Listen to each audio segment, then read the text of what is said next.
मुश्किल सफर जरूर है, मुश्किल सफर जरूर है मगर मंजिल सुहानी है। मुश्किल सफर जरूर है मगर मंजिल सुहानी है। राहों में मुश्किलें लाख हैं, राहों में मुश्किलें लाख सही मगर पाना जरूरी है, मगर पाना जरूरी है। स्वागत है आप सभी का आपके अपने परिवार शिक्षा एम्पायर यूजीसी नेट में। मैं अली एक बार फिर से आप सभी का स्वागत करता हूं आपके अपने परिवार शिक्षा एम्पायर यूजीसी नेट में। साथियों, आज रिसर्च एप्टीट्यूड की हमारी 9th नंबर की क्लास है। इसके अंदर हम हाइपोथेसिस को देखेंगे, यानी कि टेस्टिंग ऑफ हाइपोथेसिस, जो हमारी साइंटिफिक रिसर्च होती है जिनको हम एक्सपेरिमेंटल रिसर्च बोलते हैं। उसके अंदर एक और आती है एम्पेरिकल रिसर्च, है ना, जिन रिसर्च में हम क्या एक्सपेरिमेंट कर सकते हैं, अपनी रियल लाइफ में उनको प्रैक्टिकल करके देख सकते हैं ना। उन रिसर्च में हमें हाइपोथेसिस क्या कंपलसरी होता है? क्या बच्चा? हाइपोथेसिस कंपलसरी होता है। ठीक है, तो हाइपोथेसिस क्या है?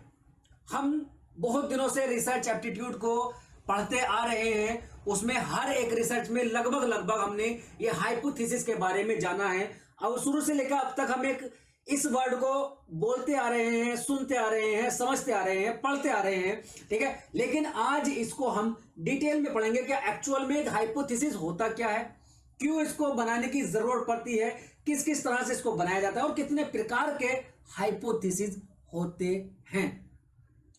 शुरू करते हैं आज का सेशन। 9th नंबर का सेशन है। मजेदार, धमाकेदार, शानदार, दमदार सेशन होने वाला है। जो बच्चे आज हमसे नए जुड़े हैं उनसे रिक्वेस्ट है कि पुरानी जो 8 क्लासेस हो चुकी हैं उन सभी क्लासों को देखना बिल्कुल ना भूलें, क्योंकि हमारे पास एक कंप्लीट सीक्वेंस से क्लासेस पड़ी हुई यहां यूट्यूब पर मिल जाएंगी, अपने इसी शिक्षा एम्पायर यूजीसी नेट चैनल पर सीक्वेंस में मिलेंगी। क्लास 1, क्लास 2, क्लास 3, इस तरह से करके कंप्लीट क्लासेस मिल जाएंगी। तो जाकर के उन क्लासों को देखें और अपनी तैयारी बेहतर करें। और जो बच्चे पुराने हैं उनसे उम्मीद है कि जो 8 क्लासें अब तक हो चुकी हैं उन्होंने बहुत अच्छे से वो क्लासेस अटेंड की होंगी और साथ में नोट्स भी बनाए होंगे। मैं जो गारंटी लेता हूं कि जून वाले एग्जाम में कि तुम्हारा जो भी रेस्पॉन्स होगा, है ना, जो भी तुम्हारा रेस्पॉन्स होगा वो एकदम से दमदार होगा। छोड़ना नहीं है, कुछ नहीं छोड़ना है, बिल्कुल भी नहीं छोड़ना है। जो जून वाला हमारा 2024 का एग्जाम है उसमें हमें एकदम से दमदार परफॉर्मेंस करना है। तो उसकी गारंटी मैं कब ले सकता हूं? उसकी गारंटी मैं तब ले सकता हूं जब उसके साथ में तुम मेरे साथ अपने एफर्ट्स भी लगाओ। यहां कंटेंट मैं तुम्हें दे दूंगा, लेकिन उसमें जिम्मेदारी किसकी होगी? तुम्हारी होगी, तुम्हारी खुद की होगी। नोट्स बनाने पड़ेंगे, उनको रिवीजन करना पड़ेगा। बच्चों के कमेंट आते हैं कि सर नोट्स बनाने हैं, साथ साथ नोट्स बनवाओ। तो साथ साथ जो मैं बोल रहा हूं उनको क्लास को पॉज करो, या फिर एक बार पूरी क्लास देखो, फिर उसके बाद में दोबारा पॉज कर करके उन क्लासों को देख करके अपने नोट्स बनाओ। जितनी बार तुम क्लास देख लोगे इतने अच्छे से तुम्हारे नोट्स बन जाएंगे, और जितने अच्छे तुम्हारे नोट्स बन जाएंगे उतनी ही अच्छी तुम्हारी प्रिपरेशन हो सकती है, उतनी अच्छी तुम बाद में रिवीजन कर सकते हो। और जितना ज्यादा रिवीजन करोगे उतना ज्यादा तुम्हारा बेनिफिट होगा। ठीक है, इन सभी के बाद में जब हमारा कंटेंट कंप्लीट हो जाएगा फिर हम क्लासों के जो PYQs हैं, क्लासों के जो प्रैक्टिस सेशंस हैं उनको स्टार्ट करेंगे। ठीक है, तो आज जो हम शुरू कर रहे हैं, आज हम अपना हाइपोथेसिस की 9th नंबर की क्लास शुरू करेंगे। शुरू करते हैं। शुरू करने से पहले वही पुरानी वाली रिक्वेस्ट के सभी दोस्तों तक अपनी इस क्लास को शेयर करें, जिससे कि वो लोग भी जुड़ सकें, अपनी तैयारी बेहतर कर सकें। ठीक है, हाइपोथेसिस देखेंगे। हाइपोथेसिस क्या है? यहां तुम्हें एक इमेज दिख रही होगी, है ना। यहां इसमें लैब लिखा हुआ है, एक्सरसाइज लिखा हुआ है, छोटा छोटा इक्विपमेंट लिखे हुए हैं, रिकॉर्ड्स लिखे हुए हैं, साइंस है, बीकर, मेथड्स, सोशल्स हैं, रिसर्च। ठीक है, और ये क्या है? Data, drug, proof, analysis, experiment. ये सब क्या है? जितने भी, अगर तुम इस पिक को जूम करके देखोगे ना, यहां वो सब कीवर्ड्स लिखे हुए होते हैं जो हमारी रिसर्च में, जो हमारी लेबोरेटरीज में, जो हमारे प्रैक्टिकल्स में इक्विपमेंट, प्रोसेस, है ना, जो भी हाइपोथेसिस होता है, जो भी टाइप्स होते हैं, हर एक चीज यहां लिखा हुआ है, लेकिन हमें उन सबको नहीं पढ़ना है। हमें क्या पढ़ना है? हमें हाइपोथेसिस पढ़ना है, क्योंकि इन सभी चीज को हम पीछे पढ़कर आ चुके हैं, है ना।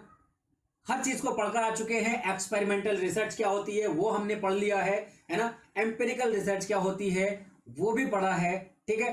तो आज हम शुरू करेंगे हाइपोथेसिस को शुरू करेंगे। हाइपोथेसिस का मतलब होता है कि एक प्रोपोज्ड या टेंटेटिव सॉल्यूशन। यहां देखो क्या है जी, एक प्रपोज्ड या फिर टेंटेटिव सॉल्यूशन। टेंटेटिव मतलब कच्चा पक्का, जो हमारा क्या होता है, जवाब होता है या समाधान होता है। मान लो हमारी एक रिसर्च है, उस रिसर्च में हमारे सामने एक प्रॉब्लम आ जाती है। अब कोई भी रिसर्च क्यों शुरू होती है? जब हमारे सामने प्रॉब्लम आती है। जब कोई चीज परफेक्टली चल रही है तो हमें उस पर रिसर्च करने की क्या जरूरत है? रिसर्च होती है, उसमें कुछ जब बदलाव करने होते हैं, कुछ नया ढूंढना होता है ना, कुछ नया करना होता है, तब उसमें कुछ चीजें रिसर्च में आती हैं। अब यहां पर मान लो कोई प्रॉब्लम तुम्हारे सामने आती है किसी टॉपिक में, नया टॉपिक है, पुराना टॉपिक है, कैसा भी है, उससे कोई मतलब नहीं। बस प्रॉब्लम तुम्हारे सामने आई, उस प्रॉब्लम को लेकर के तुमने अपना रिसर्च को स्टार्ट करना चाहा। पहले तो तुम आइडेंटिफाई ही करोगे कि मेरी प्रॉब्लम एक्चुअल में है क्या। प्रॉब्लम को आइडेंटिफाई करने के बाद में तुम एक हाइपोथेसिस बनाओगे, है ना। डाटा कलेक्शन करोगे, लिटरेचर पढ़ोगे, है ना। उसके बाद में फिर हाइपोथेसिस बनता है। लेकिन हम यहां बीच के स्टेप काट करके सीधे आते हैं हाइपोथेसिस पर, कि हाइपोथेसिस हमें बनाना है। हाइपोथेसिस का मतलब है, इसको हिंदी में क्या बोलते हैं, हिंदी वाले भी देख लो, हिंदी में इसको बोलते हैं परिकल्पना, ठीक है जी। या फिर कहीं कहीं तुम्हें उपकल्पना देखने को मिलेगा। अगर हम इन सभी का निचोड़ देखें तो क्या है, सीधा सीधा हमारे सामने एक कल्पना निकल के आता है। हमारे दिमाग की वो कच्ची पक्की कल्पना, वो कच्ची पक्की सोच, वो कच्ची पक्की क्या विचार, कि हम एक प्रॉब्लम है हमारे सामने, उस प्रॉब्लम को अगर हम स्टेप बाय स्टेप रिसर्च करेंगे तो उसमें हमारा जो एंड रिजल्ट होगा XYZ ये होगा। हमने रिसर्च शुरू नहीं की है, बस अपने दिमाग में रिसर्च शुरू करने से पहले एक आंसर बना लिया है कि हाँ हमारा जो एंड रिजल्ट बनेगा वो XYZ कुछ भी बन सकता है ना। वो कुछ भी नहीं, मतलब एक तुम पक्का सोच लोगे कि हाँ यही बनेगा, इसका नाम XYZ है, ठीक है। अब वो रिजल्ट तुम्हारे सामने आएगा या नहीं आएगा वो तो बाद की बात है। जब तुम्हारी रिसर्च कंप्लीट हो जाएगी तो वो चीज बाद की है कि हमें वो चीज मिल रही है या नहीं। अब मान के चलो, मैंने एक दिन और एग्जांपल दिया था कि ये पेन है ना, स्टाइलस है। अब इसकी जरूरत कुछ पड़ी होगी, जब इसकी जरूरत पड़ी तो इसके ऊपर रिसर्च करना चाहा, है ना। रिसर्च करना चाहा, पहले तो आइडेंटिफाई किया कि ये जो हमारी जरूरत है वो क्या है। अब जरूरत तो जो इसकी पड़ी है, उसके बाद में रिसर्च को शुरू करने से, इसको बनाने से पहले हमने एक चीज सोची थी अपने दिमाग में, क्या एक यार इस तरह की कोई चीज बनाई जाए।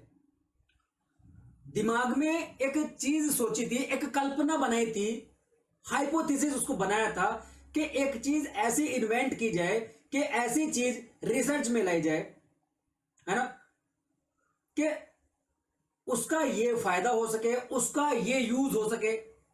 अब दिमाग में जब इसका हाइपोथेसिस बना तभी तो इसको बनाया गया। पहले तो दिमाग में ही एक कल्पना बनाई नहीं, एक धारणा बनाई, एक हाइपोथेसिस बनाया, उसके अकॉर्डिंग हमने काम करना शुरू किया। अब उसके अकॉर्डिंग जब हमने काम करना शुरू किया, बेसिकली जब हम एनालिसिस करते हैं ना किसी भी रिसर्च का, बाद में एंड रिजल्ट जब आता है, बाद में हम एनालिसिस करते हैं, तो एनालिसिस जो हम करते हैं ना, वो एनालिसिस हम रिसर्च का नहीं, अपने हाइपोथेसिस का एनालिसिस करते हैं। बेसिकली हम अपने हाइपोथेसिस को टेस्ट कर रहे होते हैं कि हमने जो अपना हाइपोथेसिस स्टार्टिंग में बनाया था, क्या हमें वही चीज मिल रही है या नहीं। अगर वो चीज हमें मिल गई तो हमारी रिसर्च सक्सेसफुल है, अगर वो चीज हमें नहीं मिली तो हमारी रिसर्च क्या है, अनसक्सेस हो जाती है।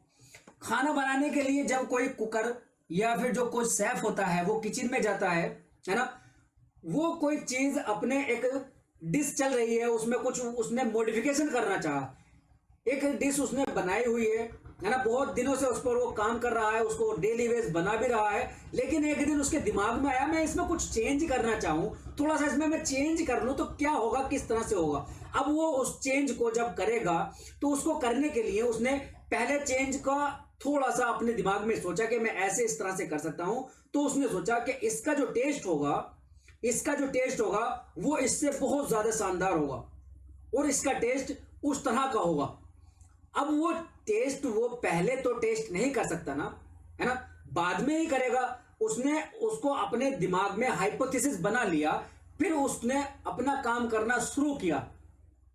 अब उसने काम करना शुरू किया, अपने सारे स्टेप जो उसने दिमाग में रखे थे वो कर दिए, उसमें ऐड कर दिए, क्या क्या करना था, क्या नया डालना था, क्या नहीं, क्या उसमें से हटाना था, वो सब कुछ कर दिया। जब रिसर्च उसकी कंप्लीट होने वाली होती है या हो चुकी होती है तो वो एनालाइज करता है, विश्लेषण करता है, उसको चेक करता है क्या जो मैंने सोचा था, क्या मैंने जो सोचा था वही बना है या नहीं, देख तो लूं, चेक करके देख लूं, टेस्ट करके देख लूं।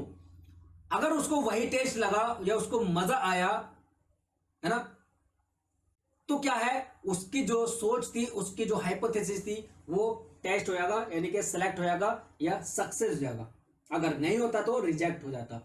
इसी को हम आगे पढ़ेंगे कि आगे देखेंगे हम हमारे सामने क्या क्या हाइपोथेसिस आते हैं। मान लो जैसे कि देखो, जो भी एक्सपेरिमेंटल रिसर्च होती है उनमें एक हाइपोथेसिस का होना जरूरी है और उसी को गो थ्रू करके रिसर्च या एक्सपेरिमेंट्स को स्टार्ट करके अपने बनाए हुए हाइपोथेसिस को टेस्ट किया जाता है। ठीक है जी, जो भी एक्सपेरिमेंटल रिसर्च होती है उसमें एक हाइपोथेसिस का होना बहुत जरूरी है। और हाइपोथेसिस जब हम बनाते हैं, हाइपोथेसिस को ही बेस में रख के, हाइपोथेसिस को ही दिमाग में रख के हम अपने काम को या अपने एक्सपेरिमेंट को, रिसर्च को शुरू करते हैं और बाद में अपने हाइपोथेसिस को ही हम टेस्ट कर रहे होते हैं।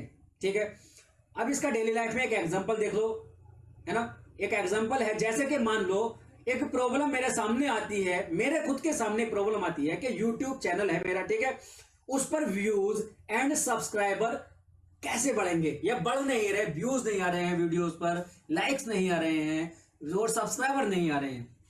अब व्यूज बढ़ाने के लिए मैंने स्टडी करनी चाहिए, मैंने स्टडी की, जानकारी, इंफॉर्मेशन प्राप्त किए, क्या क्या हो सकता है, क्या वजह होगी। तो उसमें मुझे समझ में आया कि जो थंबनेल होता है यूट्यूब से बाहर में, जो एक थंबनेल दिखता है जिसपे क्लिक करके हम वीडियो के अंदर आते हैं ना, उसको मैंने दिमाग में अपने एक हाइपोथेसिस बनाया कि यार अगर मैं एक क्लिकेबल थंबनेल बना लूं, अगर मैं एक क्लिकेबल थंबनेल बना लूं, हालांकि ये वाला जो एग्जांपल मैं दे रहा हूं ना, ये एग्जांपल एजुकेशनल चैनल के लिए अप्लाई नहीं होता है। ये एग्जांपल एजुकेशनल से जो अलग एंटरटेनमेंट वाले होते हैं, ब्लॉगिंग के चैनल होते हैं, फूडी चैनल होते हैं, उनके लिए जो थंबनेल होता है ना वो बहुत ज्यादा रोल प्ले करता है क्लिकेबल में, क्योंकि जो चीज दिखती है एकदम से अट्रैक्ट करती है ऑडियंस को, वो क्लिक करके अंदर जाती है। लेकिन एजुकेशनल चैनल में क्या होगा, उसमें तो लिख देगा रिसर्च एप्टीट्यूड, उसके अंदर ये टॉपिक है, हाइपोथेसिस का टॉपिक है, क्लास 1 है, क्लास 2 है, या उसके अंदर एक दो टॉपिक और ऐड कर देगा। अब उसमें कुछ ऐसा सरप्राइजिंग तो दिखा नहीं सकता कि हाँ भाई बच्चे क्लिक करें और जाएं, क्योंकि हर किसी को नहीं बुलाना ना, उसमें बुलाना है किसको, जो पढ़ने वाले बच्चे हैं। तो मान लो मैंने यहां पर जो एग्जांपल लिया है वो वहीं से लिया है, मान लो ब्लॉगिंग वाला ले लिया मैंने, तो व्यूज बढ़ाने के लिए मैंने एक हाइपोथेसिस बनाया कि मैं इतना अच्छे से एक क्लिकेबल थंबनेल बनाना शुरू कर दूं। तो मैंने क्या किया, अपने हाइपोथेसिस पे काम करना शुरू किया, है ना, अपने हाइपोथेसिस पे मैंने काम करना शुरू किया और मैंने बहुत अच्छे से एक थंबनेल बनाया और अपने वीडियोस पर उसको लगा दिया। अगर उस थंबनेल को देख करके बच्चे या फिर हर कोई ऑडियंस उस पर क्लिक करके एकदम से वीडियो में आए, तो मेरा जो हाइपोथेसिस बना हुआ था और व्यूज बहुत अच्छे आ जाए तो मेरा हाइपोथेसिस सक्सेस हो जाता है, ये मेरी रिसर्च सक्सेस हो जाती है ना। यही हाइपोथेसिस है बेसिकली। हम अपने हाइपोथेसिस को दिमाग में रख करके अपनी रिसर्च को शुरू करते हैं। और एक चीज ध्यान रखना, हाइपोथेसिस जो होता है वो हमारा एक्सपेरिमेंटल रिसर्च में ही यूज होता है बेसिकली। ठीक है, समझ में आ गई बात। या हम कह सकते हैं जो क्वांटिटेटिव रिसर्च होती है उनमें हम इसको यूज करते हैं। अब पढ़ते हैं हम टाइप्स ऑफ हाइपोथेसिस। बहुत सारे हाइपोथेसिस होते हैं, जैसे कि सिंपल हाइपोथेसिस। अब सिंपल हाइपोथेसिस क्या है? यह है hypothesis dependent variable and single independent variable के बीच संबंध दिखाता है। अब यहां एक चीज बात समझो, जो हमने वेरिएबल पढ़े थे, एक डिपेंडेंट और एक इंडिपेंडेंट वेरिएबल, है ना। यहां पर बात हो रही है डिपेंडेंट वेरिएबल जो होता है, जो डिपेंडेंट वेरिएबल होता है, और सिंगल इंडिपेंडेंट वेरिएबल। क्योंकि इंडिपेंडेंट वेरिएबल बहुत सारे हो सकते हैं। हमने एक एक्सटेनस वाला जो वेरिएबल में पढ़ा था ना, एक्सटेनस वेरिएबल, तो उसमें डिपेंडेंट वेरिएबल तो एक ही था। हमने पढ़ा था ना उसमें वेरिएबल्स की क्लास में, एक्सट्रेनस वेरिएबल यानी कि बाहरी चर। तो उसमें जो डिपेंडेंट वेरिएबल था, नींद का प्रभाव कम करने वाला, जिन बच्चों ने क्लास देखी होगी वो समझ सकते हैं बहुत अच्छे से, और जिन्होंने नहीं देखी वो जाए क्लास जरूर देखें। तो जो हमारा डिपेंडेंट वेरिएबल था वो नींद का प्रभाव को कम करने वाला डिपेंडेंट वेरिएबल था, लेकिन उसको इफेक्ट कौन कर रहा था? मेन था हमारा इंडिपेंडेंट वेरिएबल, मेन कॉफी, जिसको हम लेकर चल रहे थे। उसके साथ में बाहरी जो एक्सटेनस वेरिएबल थे वो कौन कौन से थे? रूम लाइट, लाइट फूड, है ना, लाइट डिनर, या फिर वॉकिंग, म्यूजिक, बहुत सी चीजें हो सकती हैं। अब यहां पर बात की गई है सिंगल इंडिपेंडेंट वेरिएबल। जो हमारा सिंगल में कॉफी था ना, कॉफी डायरेक्टली क्या कर रहा था? इफेक्ट कर रहा था किसको? नींद के प्रभाव को। तो हम यहां सिंगल इंडिपेंडेंट वेरिएबल और सिंगल डिपेंडेंट वेरिएबल के बीच में क्या करते हैं? रिलेशन देखते हैं सिंपल हाइपोथेसिस में।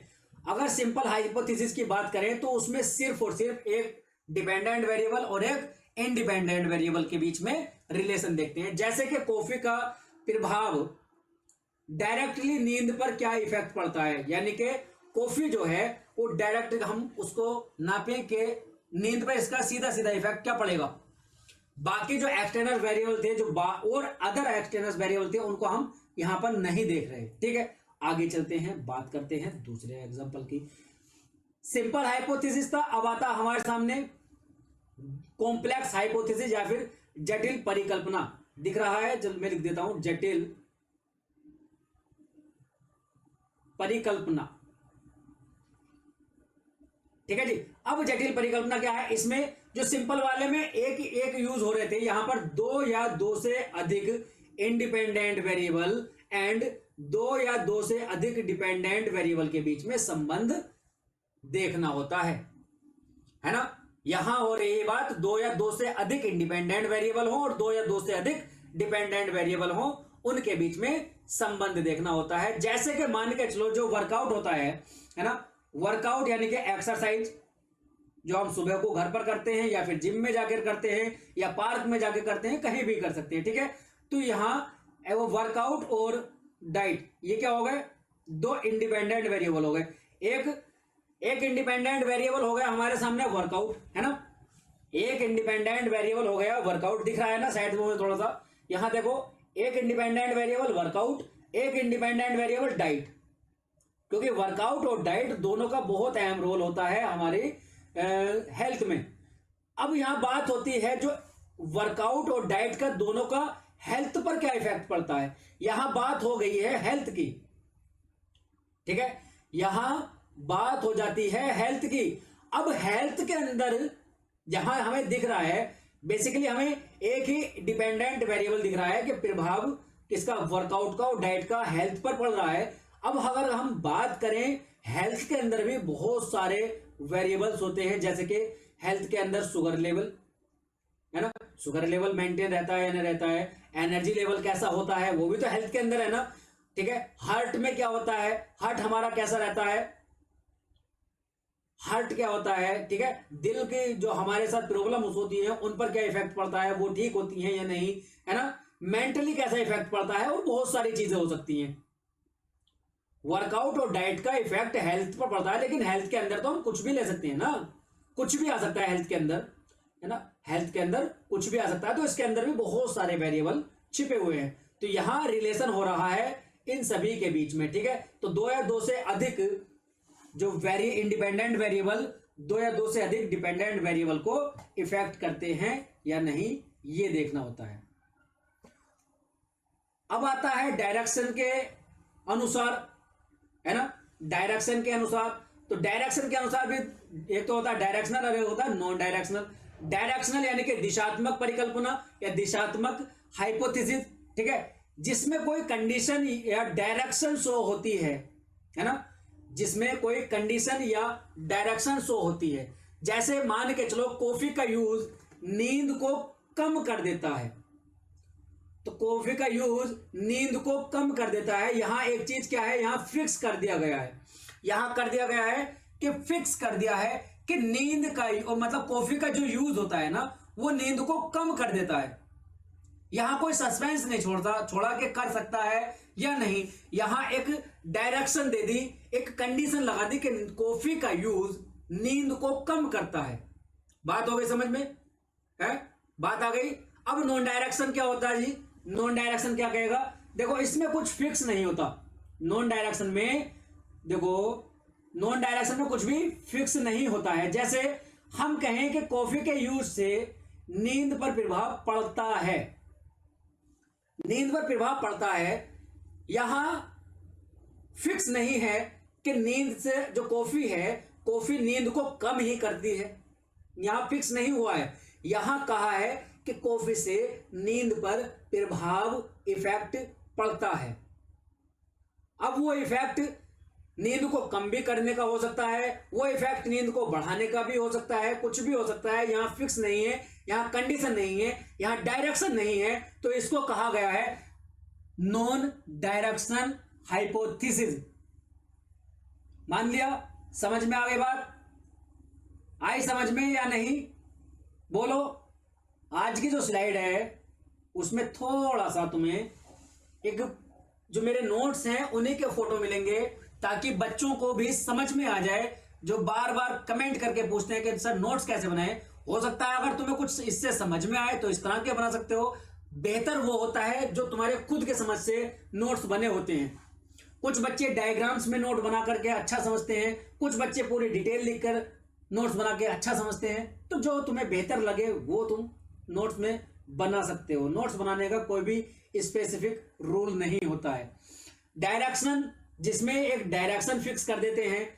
मान लो हमारे हाइपोथेसिस में हमने हाइपोथेसिस बनाया कि कॉफी के यूज से ही जो नींद है वो कम हो जाएगी। हमने एक हाइपोथेसिस में भी एक डायरेक्शन दे दी कि कॉफी के यूज से ही नींद कम हो जाएगी, है ना। अब एक हाइपोथेसिस बनाया हमने कि कॉफी के यूज से नींद पर इफेक्ट पड़ेगा। अब वो इफेक्ट क्या होगा, कम भी हो सकता है, वो इफेक्ट ज्यादा भी हो सकता है। ठीक है, बात समझ में आ गई, क्लियर है, बोलो। अब आते हैं मेन टाइप पर। अब तक जो थे इनसे क्वेश्चन बहुत ही ना के बराबर आते हैं। क्वेश्चन जो पूछे जाते हैं मेनली वो यहीं से पूछे जाते हैं। ऑल्टरनेटिव हाइपोथेसिस, है ना, अल्टरनेट हाइपोथेसिस या फिर नल हाइपोथेसिस या फिर जीरो हाइपोथेसिस इसको बोलते हैं। तो हम पहले शुरू करेंगे रिसर्च या ऑल्टरनेट हाइपोथेसिस, ठीक है। और रिसर्च या अल्टरनेट हाइपोथेसिस, थोड़ा सा बैकग्राउंड में म्यूजिक के आवाज आ सकती है क्योंकि बराबर में कहीं म्यूजिक बज रहा है बहुत ज्यादा लाउड आवाज से कि रूम बंद करने के बाद भी आवाज नहीं रुक रही है।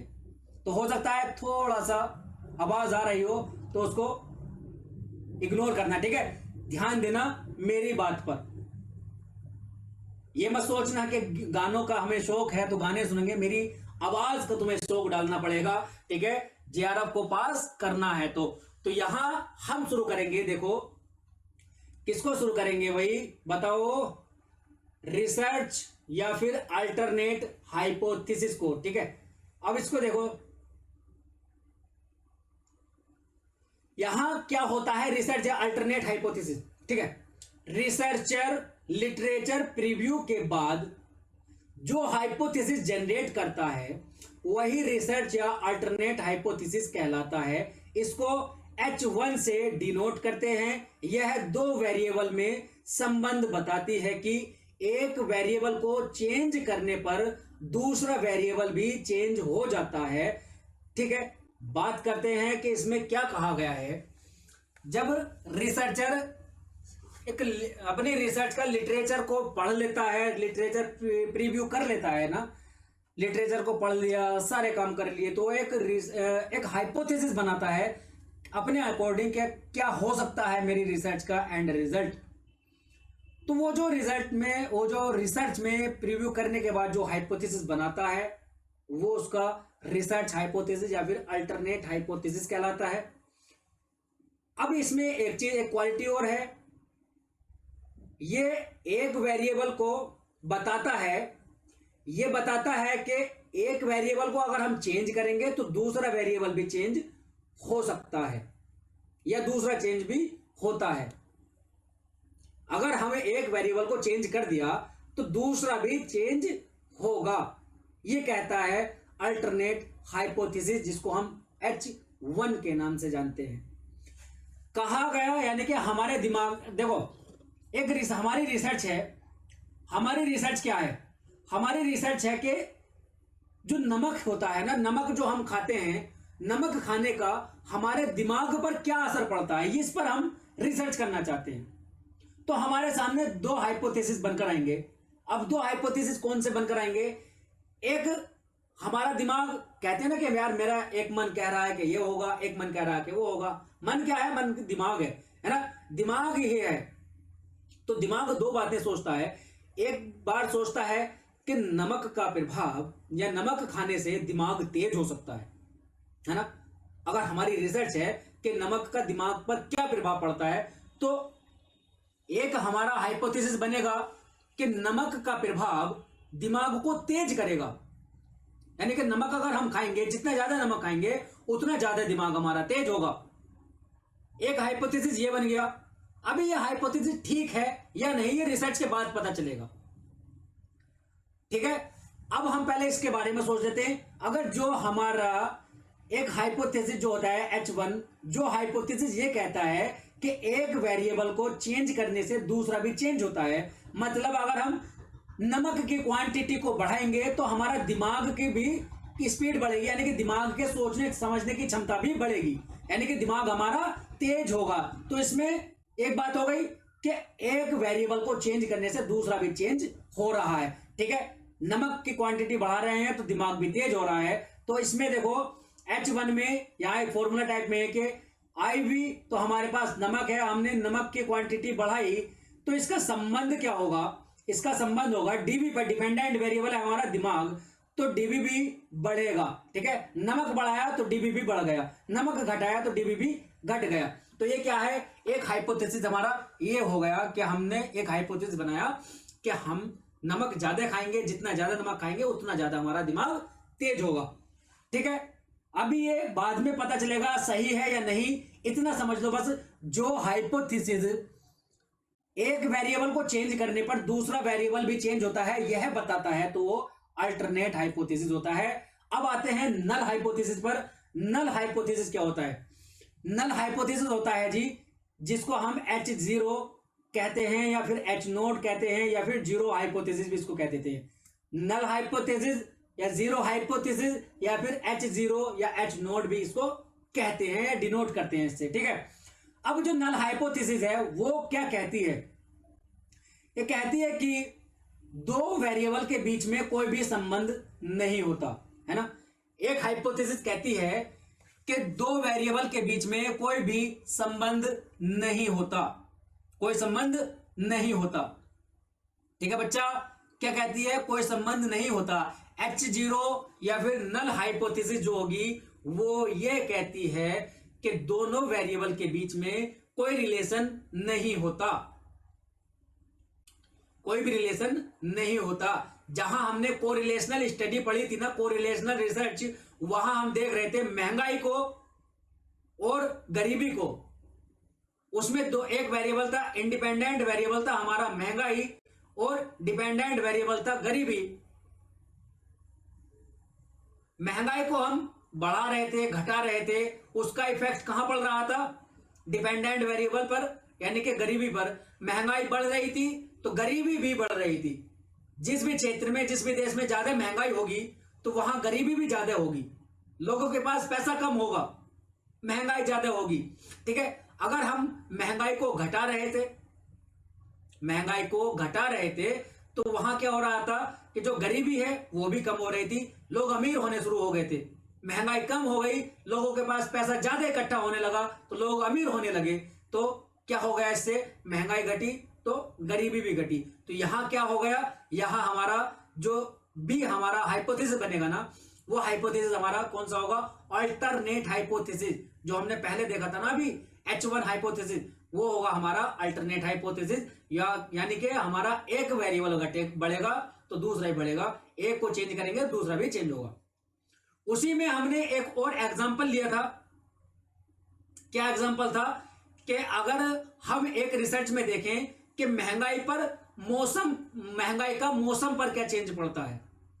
अगर किसी क्षेत्र में महंगाई बढ़ रही है तो क्या मौसम भी बढ़ेगा या मौसम घटेगा।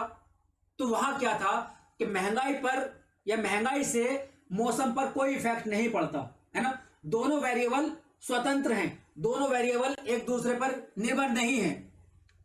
यहां जो भी वेरिएबल है वो डिपेंडेंट वेरिएबल तो है, जो मौसम है, मौसम में हम अपनी तरफ से कुछ भी चेंज नहीं कर सकते, डिपेंडेंट तो है। लेकिन जो इंडिपेंडेंट वेरिएबल है हमारा महंगाई, उसका इफेक्ट डिपेंडेंट वेरिएबल पर नहीं पड़ता, दोनों के बीच में कोई भी रिलेशन नहीं है। महंगाई को कम करने से या तो गरीबी बढ़े या घटे, इफेक्ट पड़ेगा। इफेक्ट वो क्या होगा, घटना या बढ़ना कुछ भी हो सकता है, लेकिन इफेक्ट पड़ रहा है बस। एक वेरिएबल को चेंज करने से दूसरा चेंज होगा, तो अल्टरनेट हाइपोथेसिस। जब एक वेरिएबल को चेंज करने से दूसरे वेरिएबल पर कोई भी प्रभाव, कोई भी इफेक्ट ना पड़े, तो वहां क्या होगा, नल हाइपोथेसिस या जीरो हाइपोथेसिस। जैसे कि हमने अभी लिया नमक और दिमाग वाला एग्जांपल, यहां भी देखते हैं कि ये जो है नल हाइपोथेसिस कहती है, एक हाइपोथेसिस जो बनी हमारे दिमाग में, वो हाइपोथेसिस क्या बनी थी कि यार दिमाग पर नमक ज्यादा खाने से दिमाग भी तेज हो जाएगा, है ना, कि नमक ज्यादा खाएंगे तो दिमाग भी तेज होगा। दूसरा दिमाग में एक सोच आई कि नमक का और दिमाग का असर क्या है, इसका तो कुछ भी संबंध नहीं होना चाहिए ना। जब हम कोई भी काम करते हैं ना, कहते हैं कि यार अच्छा हमें जाना है, कहीं जाना है, घूमने जाना है, तो हम कहते हैं ना कि यार मेरे दो मन हो रहे हैं, एक मन कह रहा है कि जा, एक मन कह रहा है कि नहीं जा। तो वो क्या है, वो हाइपोथेसिस ही है। वो क्या है, वो हाइपोथेसिस है। दो तरह के हाइपोथेसिस यहां देख लिया ना हमने, एक अल्टरनेट और एक नल। जो कह रहा है कि जा, चला जा, जाकर फायदा होगा, है ना, चला जा, जाकर फायदा होगा, या नुकसान भी हो, कुछ भी हो। तो इफेक्ट पड़ने का मतलब है कि वहां जाने से या तो फायदा हो या नुकसान हो, कुछ भी हो, इफेक्ट जरूर पड़े।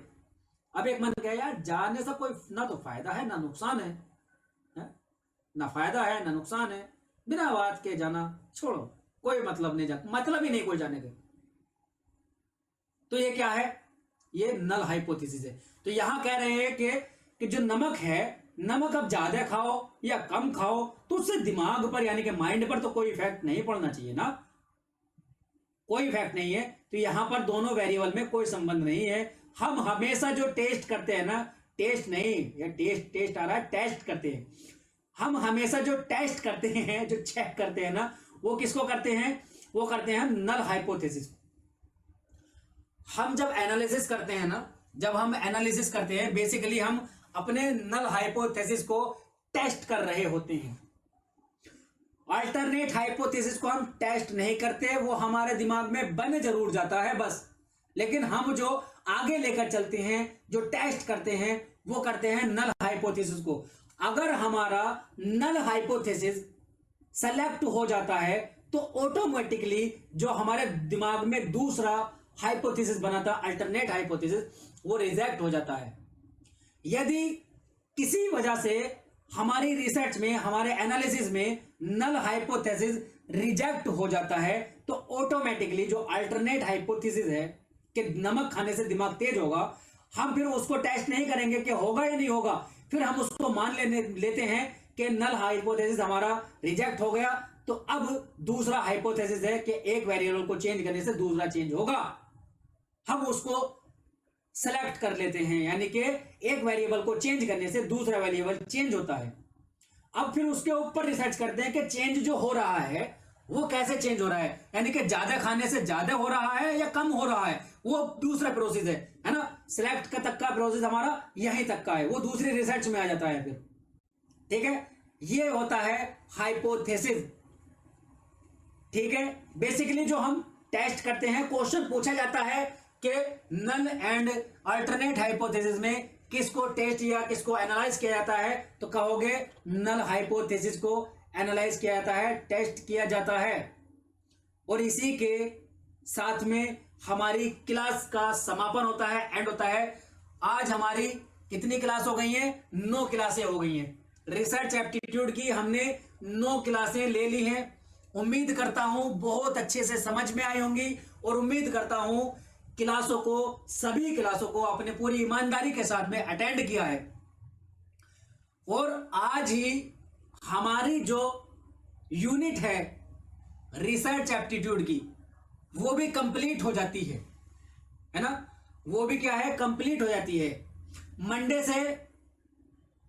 से हम अपनी रिसर्च को, मतलब जो कम्युनिकेशन है, मंडे से हम अपनी कम्युनिकेशन वाली यूनिट को स्टार्ट करेंगे। इसकी एक क्लास प्रैक्टिस सेशन में रख लेंगे, है ना। कल की एक क्लास पूरी कंप्लीट यूनिट से प्रैक्टिस की हो जाएगी। बहुत ही चुनिंदा क्वेश्चन तुम्हारे सामने आएंगे। क्वेश्चनों को टिक करना ही मकसद नहीं होगा, क्वेश्चनों को डिस्कस करना होगा, क्वेश्चनों को साथ में हमारी पूरी यूनिट जो हमने पढ़ी है उसको रिवाइज करना होगा। ठीक है, तो ये मत कहना कि क्वेश्चन कम है, ज्यादा है। ठीक है, वो उनको हमें पूरी यूनिट को रिवाइज करना है। ठीक है, तो बस आज की क्लास हम यहीं तक रखते हैं। उम्मीद करता हूं क्लास पसंद आई होगी और यूनिट को कंप्लीट आपने देख लिया होगा। कल को प्लेलिस्ट बन जाएगी, सारी क्लासें एक ही प्लेलिस्ट में आपको मिल जाएंगी। ठीक है, समझ में आ गया? चले फिर, अब चलो फिर मिलते हैं। और हाँ, मिलते तो हैं, कल को मिलेंगे। उससे पहले अपनी इस क्लास को लाइक शेयर सब्सक्राइब किए बिना बिल्कुल नहीं जाना है। और जो बच्चे नए जुड़े हैं उनसे रिक्वेस्ट है कि पुरानी क्लासेस जरूर देखें। मिलते हैं अगले सेशन में, तब तक के लिए हंसते रहें, मुस्कुराते रहें, अपना और अपनों का बहुत सारा ख्याल रखें। धन्यवाद, टेक केयर, बाय, जय हिंद।